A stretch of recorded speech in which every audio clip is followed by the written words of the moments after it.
they did leave goal chances behind them, which won't please John Kiley and Paul Kinnerk. So, is Cathal O'Neill an option for centre-back? Yeah. I mean, of course, this was very early in terms of his exposure to that position.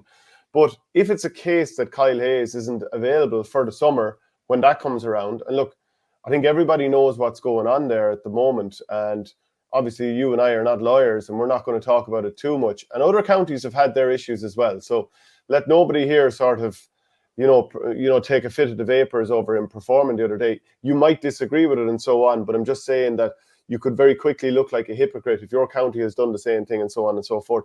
But you could imagine Kyle Hayes, if he wasn't available, that Cathal O'Neill could slip in there and give that, like, he is such a phenomenal athlete.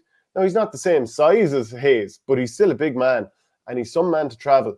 You could imagine him doing a similar job at wing back.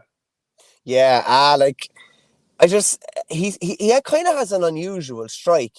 He doesn't strike through the ball. It's always very high, but he's so accurate, isn't he? Like, he's so accurate. Like, I'd say he's probably got an 80 to 90% shot to score success. And it seems like, it's funny in hurling nowadays, you can do as much damage from the half back line as you can from half forward at times. And he was definitely doing that the other night. Just back to the Hayes thing briefly, right?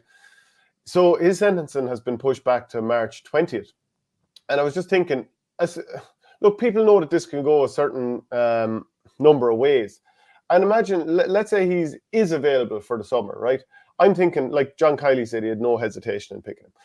If he wants to, like, at some point, if he does play in the championship, he's going to have to go through this.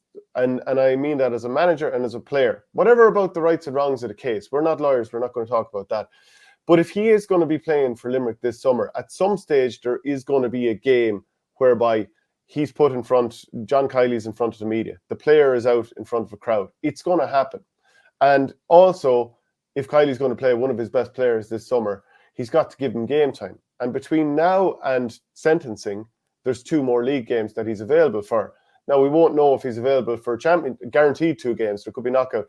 So championship that will then start in April. So if he was to, wrap him up in cotton wool and keep him away in the meantime, and then all of a sudden his first time appearing at all is in a huge Munster Championship match.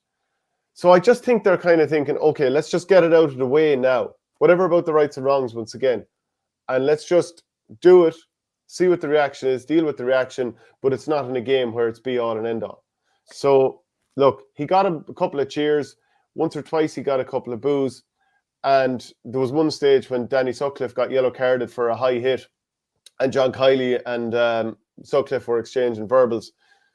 But he was brilliant. He was quietly brilliant throughout the game. Just the way he kept moving the ball around, driving forward, tackling hard. Like, you could see once again, like, this guy is an absolute focal point of the team. Like, fair enough if people want to say he shouldn't be playing, the county shouldn't be putting him out there, all that kind of stuff, because of how what the jury decided. But just if you're to isolate it in terms of playing personnel, he's one of the best players in the country. Yeah, well, listen, we're not going to get into the rights and wrongs or anything. I'd say Kiley, and he said it after, he said he looked at it from an athlete point of view, and he said he's been training for the last 3 months, and he put him out to play a game, and he says he's picking who's available at this minute in time. And as you say there, he's thinking to a longer picture of where, if he has him available for the summer, that he's going to have game time in him. And I imagine he'd start the next game, and I'd say he'd start the next game after that as well. And that's kind of that. And we'll just have to see how it plays out, because obviously it's very hard. You can't comment on anything outside of that. But how did he play the other night? I would be similar to you. I'd say, yeah, very, very quietly effective at times. I always said his defensive abilities are totally underrated because of what we see with him marauding forward. But yeah, I think he's very, very good defender as well, yeah.